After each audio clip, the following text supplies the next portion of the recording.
Ohio State students gather for the 12th anniversary of September 11th, and students recall where they were that day. And Apple announces its newest iPhone model. We'll see how much the cheaper iPhone will actually save you. You're watching Buckeye News Now.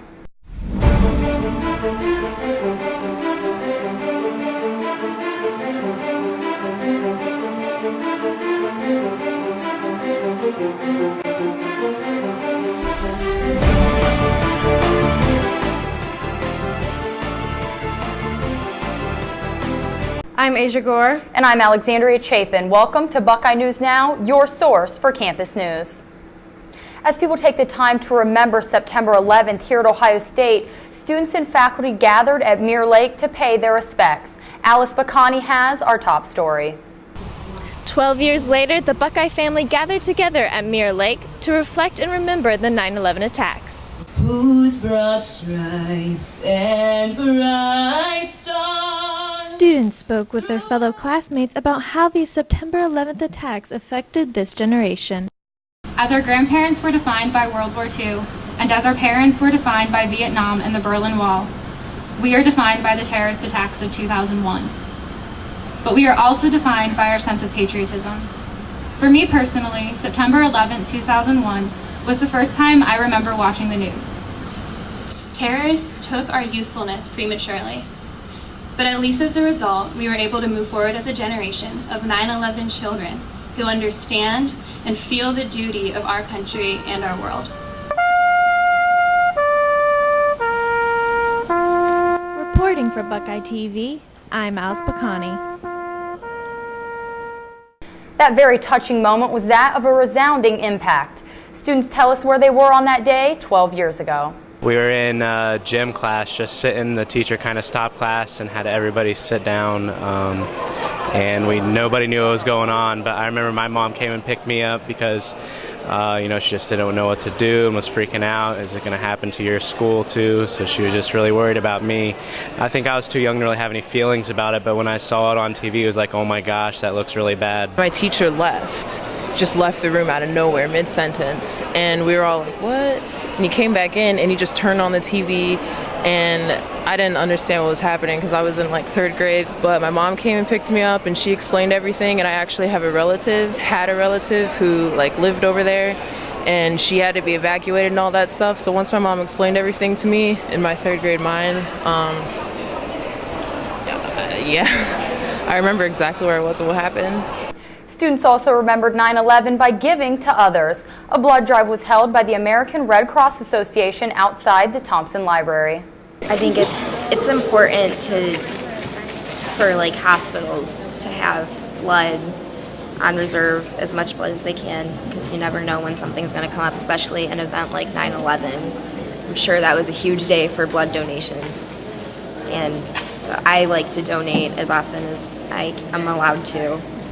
A string of violent home invasions in the northern part of the East residential area on Wednesday. The first on Maynard Avenue, a female student awoke to 2 suspects pointing guns at her around 11:30 a.m., a public safety notice detailed. The victim was tied up and put in the basement by 2 male suspects. The second invasion occurred just blocks away on Oakland Avenue. 2 suspects forced their way into a male student's home at knife point. Again, the 2 suspects were described as male and in their 20s. No word on whether the 2 incidents are related. Students are encouraged to take extra safety precautions when walking home and when answering the door. Anyone with information on these events should contact the police. We're bringing you some continuing coverage now. The search for a new university president is still underway. A presidential search forum was hosted by undergraduate student government, and Alexandria Chapin has the latest on OSU after Gee. The presidential pursuit is in full swing here at Ohio State, and thanks to USG, students are getting in on the search. The undergraduate student government is holding forums to include students in the presidential search to replace former OSU President E. Gordon Gee. This forum was to explain exactly how and why the university wants to be inclusive during this process. To hear your voices, to hear what you think is important in this transformation, and to hear what you want your university to be. This is not a situation where we simply say, well, we'll hire and find the next leader of this university and everybody just accept that. What we're willing to say as an institution is we are willing to work together to identify what are the characteristics, what are the things we're looking for, what are the ways of leadership that we're looking in order to get the best president, the next president who will lead this institution.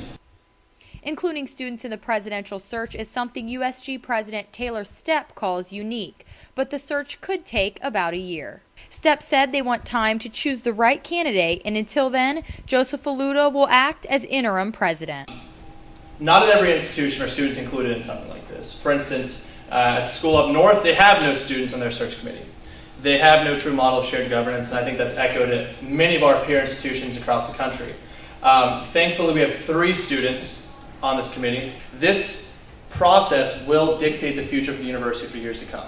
That's why this is so important. This isn't just about finding a new university president. This is about laying out the direction of the university for years to come and then handing that to the new president and saying, this is what the stakeholders of the university have came back to us with. This is what the university believes needs to happen going forward, and this is what we want you to do. Students can also recommend a candidate or offer suggestions by going to trustees.osu.edu/presidential search. I'm Alexandria Chapin reporting for Buckeye TV. As the national debate of a possible strike against Syria continues, some are ready to bring the debate closer to home. On Saturday, a Columbus-based group called Say No to War with Syria led a protest outside the Ohio State House. The protest was meant to raise awareness before the Ohio Congress went back in session on Monday, but the small turnout didn't seem to discourage protesters. We had 20 people show up, or actually 20 people sign up. We've had, we had 9 right now. I think that, even as a majority of 1, as Gandhi said, the truth is still the truth. So even if one person stood up and said no war in Syria, it's accomplishment. It's a victory for us. When we think about food, it's typically in the form of where or what to eat. But an OSU grad student is taking a closer look at the food industry, and that got her recognition by U.S. policymakers. Asia Gore has more. If we don't make changes right now, there's a danger of not having enough food in the future. It's the prospect of empty stomachs that filled the Senate Hunger Caucus in Washington, D.C. The Tanzanian native provided insight as a member of the distinguished panel. Well, Rita, you're, theoretically, not theoretically, in reality, know more about this than anybody else here on this panel. The population is growing, and by 2015, we expect that the world's population will double. And so if we don't come up with strategies to produce enough to feed this population that is yet to burst, that will also be a major problem worldwide. It's not only about eliminating the problem of hunger, but it's a sustainable effort. It's something that's going to go on, and then putting that in place, then the economic activity that is created by that is tremendous. That's how we solve the problem. Problem solving starts with education, something that Rita says has a global impact.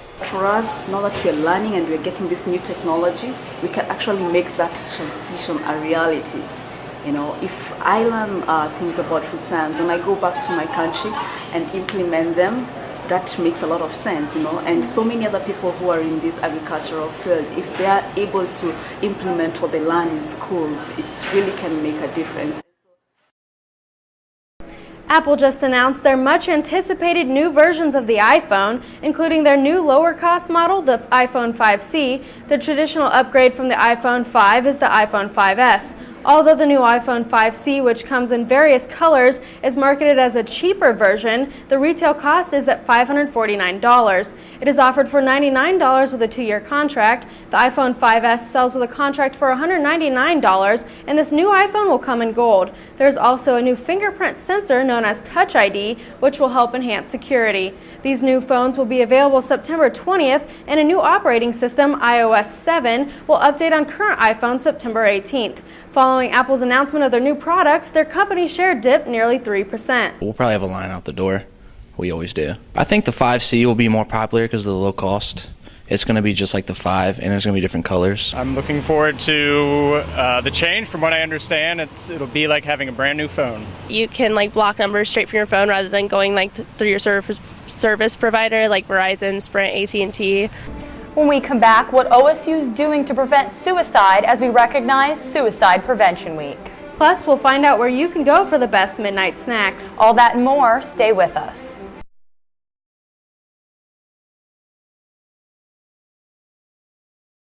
This week marks National Suicide Prevention Week. The suicide prevention groups on campus are working year-round to raise awareness. Alice Buckeye has the story. Buckeye's campaign against suicide and the Student Wellness Center took this week as an opportunity to show students the help they can receive on campus. Collaborated with them since it is Suicide Prevention Week to set up an informational booth where students can come and kind of check us out, look at resources, and see what resources on campus are available to them, whether they're feeling down or suicidal or they notice that someone's struggling. So that's just kind of what we're doing this week to honor Suicide Prevention Week. It's a national activity to bring education and awareness around suicide and how to prevent it. Suicide is listed as one of the top 10 causes of death in the country by the U.S. Surgeon General's office, so it is considered to be at an epidemic level. But suicide awareness isn't just for 1 week out of the year. Here at the Youngkin Center, students can attend up to 10 free counseling sessions. But if students need help closer to their fingertips, they can download the Are You OK app. The Are You OK OSU app was released earlier this year and can be used in cases of emergency. If a person, you are concerned about an individual, or if you yourself are somebody that struggles with suicidal thoughts and you want to have immediate access to some people to talk with, then you can, with this app, reach the closest suicide hotline provider in the state of Ohio. Reporting for Buckeye TV, I'm Alice Buckeye. Students in the Fisher School of Business may have different career goals, but they were all at the career fair for the same reason. Trying to find a full-time career. I need a job when I graduate. Employers say this is the right place for that. They are critical. It is a main way for us to get further employees for the future. We do hire experienced folks as well, but it's wonderful to get a college student who's eager and aggressive to learn to come onto our team and become a part of our team. Students had various qualities that they believe set them apart. I've had 7 internships, so I think that hopefully will get me a job. I've had a lot of leadership experience. I've had a lot of cultural experience that makes me stand out. But employers said they're looking for a few very essential qualities. Aptitude and attitude. So they don't have to have the package coming out and all the skills we need, but if they're interested and willing to learn them, we can work with that. The annual career fair is open to business students featuring 152 companies, including General Mills, Macy's, and J.P. Morgan. Last Friday, the Office of International Affairs and First Year Experience held their 10th annual Study Abroad Expo. Students filled the Buckeye Reading Room of the Thompson Library to learn more about future trips. The university's relationship with Barnes & Noble just got serious as the bookstore made its move into the Ohio Union on September 6th. Station 88 was formerly owned and operated by the university, but it is now under the ownership of the Barnes & Noble Corporation. The change did not affect the employment of those already working at Station 88, a student employee told us. Many students have an eating schedule that's just as hectic as their class schedule. Luckily, high street eateries are open and ready to feed the masses. Melissa Prax tells us what gives Ohio State the midnight munchies. According to a Grubhub study, Ohio State is number 5 in most food consumed after hours. And walking down High Street on a Saturday night, this comes as no surprise. You know, they come to us when they're hungry and we get a lot of business. I mean, we're really, really busy in the middle of the night. Columbus's buzzing nightlife even offers a competitive edge to late night eating. Everybody, are we ready for the Fiery Death Contest? I love hot stuff. I've been eating hot peppers since I was 5 or 6 and just always loved it. So, I mean, seeing them on a pizza, heck yeah, I'm ready. And in late night food selection, there is certainly no lack of options. Customers can know that no matter what time it is, they can walk right in here and order a gyro, a cup of coffee, and some donuts. And on game day, eating patterns may change from a normal weekend. That's kind of a catch-22 because on game day, people start drinking earlier, so they're a lot of people are down for the count, so they don't go out at night. But no matter how you slice it, one thing's for sure, Ohio State loves late night food. Melissa Prax for Buckeye TV. When we return, our Assistant Sports Director Franz Ross joins us again to bring you your weekly sports report. And we're headed for a weekend cool down. Stay tuned for your weekly weather forecast from our Buckeye TV meteorologist, John Banghoff. Don't go away. We'll be right back. Our Assistant Sports Director Franz Ross joins us now for a weekly sports update. Franz, thanks for joining us this week. Thanks, Alex. Asia, 365 days a year, Columbus and the surrounding campus area is always, and quite possibly forever, known as a town that worships college football. On Wednesday night, that mentality changed as the United States men's national soccer team invaded Crew Stadium for a FIFA World Cup match against none other than CONCACAF arch-rival Mexico. A win versus the Mexican national team and a Honduras win or draw would clinch the U.S. into the 2014 World Cup. It was electric in Crew Stadium Wednesday night. There were 24,584 fans to witness history in the making. After a scoreless first half, Eddie Johnson hits the ball into the goal off a corner kick to make it a 1-0 score for the U.S. onto the 78th minute. Clint Dempsey finds midfielder Landon Donovan to clinch a 2-0 shutout against Mexico, with Honduras and Panama ending in a 1-1 draw. The United States sealed their ticket to Brazil for the 2014 FIFA World Cup. These guys put in a lot of hard work over the last 2 years, and to have an opportunity in front of a crowd like this to qualify is pretty special. They threw a lot at us, and we knew second half we were going to create some chances, and we did. Shifting to Ohio State football, the Buckeyes prepare for a regular season cross-country trip to Berkeley to square up with the California Golden Bears for the second straight season. One man OSU is keeping their eyes on is Cal running back Brendan Bigelow. The junior burned Ohio State last season in the Horseshoe for 160 yards and 2 touchdowns on just 4 carries. Urban Meyer is making sure that type of performance doesn't repeat itself Saturday. We were exposed. That was horrific. That's all if you can ask me, I can't tell you the defense, I can't tell you the play. I just tell you it was very, very poor tackling. And as long as we can stay focused and not worry about everything that's going on outside of us and just stick to the plan and do what we got to do, then we'll come out with the win. And let's check out some scores from around Ohio State athletics. The 21st ranked women's soccer team topped Northeastern 4-1 in Boston, while the men's team defeated SMU 1-0 at the Holiday Inn Center Golden Hurricane Classic in Tulsa, Oklahoma. Field hockey routed Missouri State 5-1 at home, and the 23rd ranked women's volleyball team beat Florida Gulf Coast 3-0, winning the 4 points by Sheraton's Seminole Invitational in Tallahassee, Florida. The Ohio State Marching Band is full of tradition, and the game against San Diego State was a true example of that. Asia Gore has more on the alumni band's return to the shoe. There's something about Ohio State game days. It's everything. It's look at all these people around here. It's the city, it's this university, it's everything. And it's the tradition that brought this 95-year-old band alumnus back to the field to march. I wouldn't miss it for the world. It means an awful lot to me. This is the 45th anniversary for the band's alumni club, a marching example of its 135-year legacy. It's been a few years since many of the band alumni have walked across this field, but they tell me it feels like just yesterday. And I play the alma mater, I have tears in my eyes still. And for some, marching with band alumni is a lot like a family.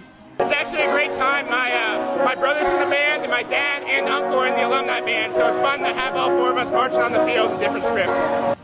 The Script Ohio is a timeless tradition of the band, but another tradition that won't be forgotten is a deep-rooted rivalry. We don't use that name. We say that too up north. After Michigan's band performed an OHNO at a recent game, the Buckeyes responded with a game show halftime show spoof to get back at the Wolverines. This university has the best damn band in the land. Alex Trebek. What's Ohio State? The Ohio State University, yes. Next, we'll go to John Banghoff with your weekly weather forecast on this weekend's dramatic cool down. John? Thanks, guys. As we take a look outside, currently the temperature is about 84 degrees. Hazy, hot, humid was the story for today. Going to continue that way through the evening, through tomorrow, but there is some relief on the way on Friday. We'll talk about that here coming up. This warm, hot, humid air mass that has been in our area is here on the surface map this high pressure system off to our south and east that came up from the tropics, associated with Tropical Storm Gabrielle. Tropical Storm Gabrielle is going to continue to move off to the north and then move off to the northeast. Not going to affect any of the United States, thankfully. As we take a look off farther to the north, though, we have two cold fronts. Those things are going to move through as we head through your day on Friday, and then later into the weekend bring us some much cooler fall-like weather. I'll talk about some details on that here coming up. As we take a look at our Buckeye TV radar, though, for the day today. There's one cell here off to the south of Columbus. Not a whole lot else to speak of here in the state of Ohio, but a lot of more pop-up showers here in West Virginia and Kentucky. A sign of just how potent the air is today. I expect a slight chance for some pop-up thunderstorms as we head into the afternoon and into the evening. Take your umbrella out as you're heading out today. It's very important that if there's thunder or lightning, you make sure to take cover for safety. As we take a look at the forecast for today, the eventual high is going to be about 90 degrees. I expect it to be partly cloudy, warm and humid. Again, that slight chance for some pop-up showers and thunderstorms. As we head into the evening, it's going to stay very warm, only getting down to 71 degrees tomorrow morning. Again, muggy, a very warm night. Definitely going to want to have the AC on and the windows closed. Heading into your day on Thursday, very similar pattern, a little bit cooler though, 82 degrees. Again, a chance for some pop-up thunderstorms. I don't expect them to be as widespread as I expect them to be today. Thursday night, we drop down to 56 degrees. That is a sign of that cold front that's going to move through Thursday night into your Friday, cooling things down quite significantly. Also clearing out the skies, so definitely going to want to have the windows open for your Thursday evening. As we take a look at your day on Friday, 66 degrees is the high, so beautiful fall weather, very refreshing compared to what we've had, especially today when we're going to reach 90. A very fall-like weather pattern. As we take a look at our Buckeye TV 7-day forecast, this is going to continue for quite a while. Saturday, 68 and sunny. Much cooler, in fact, than it's going to be even in California when Ohio State goes out there to play the Golden Bears. Sunday, 74. Monday, there are some clouds in the forecast, but all in all, another beautiful day. And their cool temperatures stay through next Wednesday. Look like fall is here. I'm meteorologist John Banghoff. This has been your Buckeye News Now weather update. Back to you guys in the studio. That's all we have for you today. Tune in next week for the latest in campus news. And be sure to like us on Facebook and follow us on Twitter. Thanks for watching.